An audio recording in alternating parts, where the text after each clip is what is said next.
Perkenalkan, nama saya Salsa, S-A-L-S-A. Halo, perkenalkan, nama saya Anissa, A-N-N-I-S-A. Hai, perkenalkan nama saya Priti, P-R-I-T-T-Y. Halo, perkenalkan nama saya Elsa, E-L-S-A. Halo, aku Yunisa, Y-U-N-I-S-A.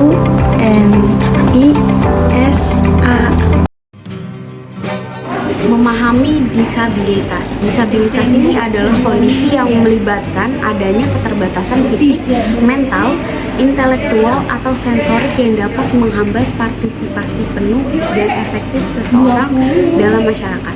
Memahami disabilitas secara mendalam adalah langkah awal penting dalam meningkatkan inklusi dan kesetaraan bagi penyandang disabilitas.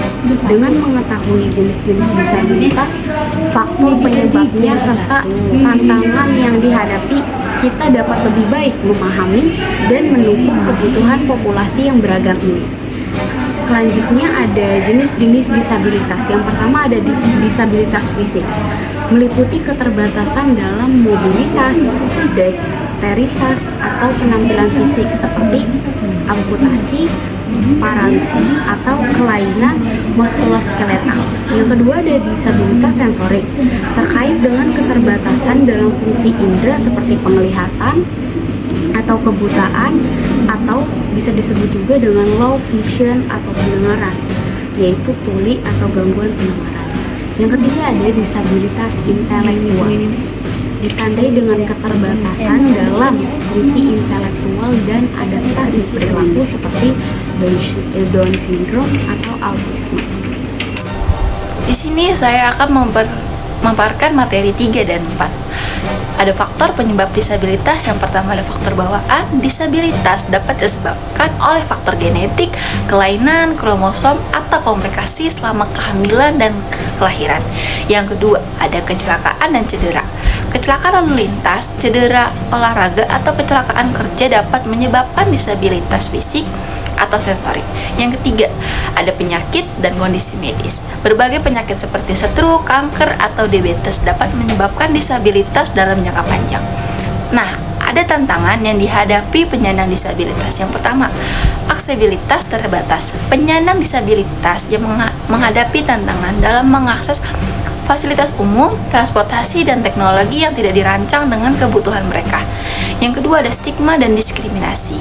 Masih ada pandangan negatif dan stereotip di masyarakat memandang penyandang disabilitas dan membatasi partisipasi mereka.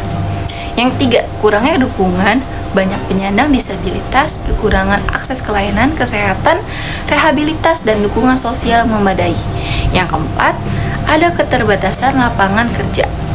Penyandang disabilitas sering menghadapi kesulitan dalam mendapatkan pekerjaan yang sesuai dengan kemampuan mereka. Yang berikutnya di sini ada hak-hak penyandang disabilitas. Yang pertama, kesetaraan dan non-diskriminasi. Penyandang disabilitas berhak untuk diperlakukan secara adil dan setara tanpa diskriminasi berdasarkan disabilitasnya. Yang kedua, ada akses dan partisipasi. Penyandang disabilitas berhak untuk mengakses fasilitas umum, layanan, dan informasi, serta berpartisipasi secara penuh dalam masyarakat. Yang ketiga, ada pendidikan dan pekerjaan. Penyandang disabilitas berhak untuk memperoleh pendidikan dan pekerjaan yang layak sesuai dengan kemampuan mereka tanpa memandang disabilitas mereka. Yang keempat, ada kesehatan dan rehabilitasi. Penyandang disabilitas berhak untuk memperoleh layanan kesehatan dan rehabilitasi yang memadai dan terjangkau tanpa melihat dari disabilitas mereka masing-masing. Selanjutnya ada kebijakan dan peraturan terkait disabilitas.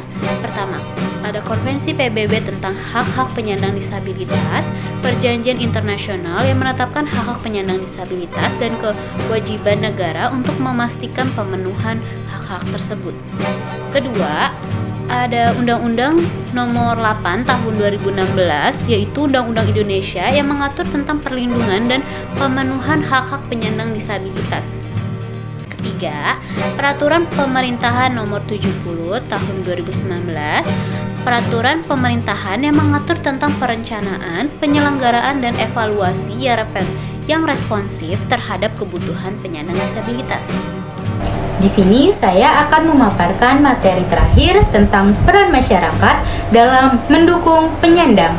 Terdiri dari 4 bagian yang akan saya jelaskan satu persatu. Yang pertama, itu ada disabilitas kepedulian. Jadi, disabilitas kepedulian merupakan pemahaman dalam menjunjung tinggi kepedulian terhadap kebutuhan penyandang disabilitas. Yang kedua, ada aseksibilitas. Apa sih itu aseksibilitas? Jadi, aseksibilitas merupakan pemastian lingkungan dan fasilitas umum yang dapat diakses dengan mudah oleh penyandang disabilitas di lingkungan sekitarnya. Lalu, yang ketiga, itu ada inklusi. Jadi, inklusi itu merupakan mendorong partisipasi dan keterlibatan penyandang disabilitas dalam kegiatan dan kehidupan bermasyarakat. Yang keempat, itu ada advokasi. Apa sih itu advokasi? Jadi, advokasi itu memperjuangkan hak-hak dan kepentingan penyandang disabilitas di tingkat lokal maupun di tingkat nasional. Akan memaparkan tentang kesimpulan dan harapan untuk kedepannya. Memahami disabilitas secara komprehensif dan saling menghargai hak-hak penyandang disabilitas merupakan langkah awal penting menuju masyarakat yang lebih inklusif dan setara. Melalui kolaborasi antara pemerintah, organisasi, dan masyarakat di lingkungannya, kita dapat mewujudkan lingkungan aseksibel, menghapus stigma, dan memberikan dukungan yang dibutuhkan oleh penyandang disabilitas yang lainnya. Jadi, tidak boleh ya untuk saling membeda-bedakan. Kita semua itu tentu saja setara. Dengan memastikan penyandang disabilitas dapat berpartisipasi secara penuh, kita juga dapat membuka jalan untuk menuju masa depan yang lebih adil dan inklusif bagi semua orang. Sekian, terima kasih. Dadah!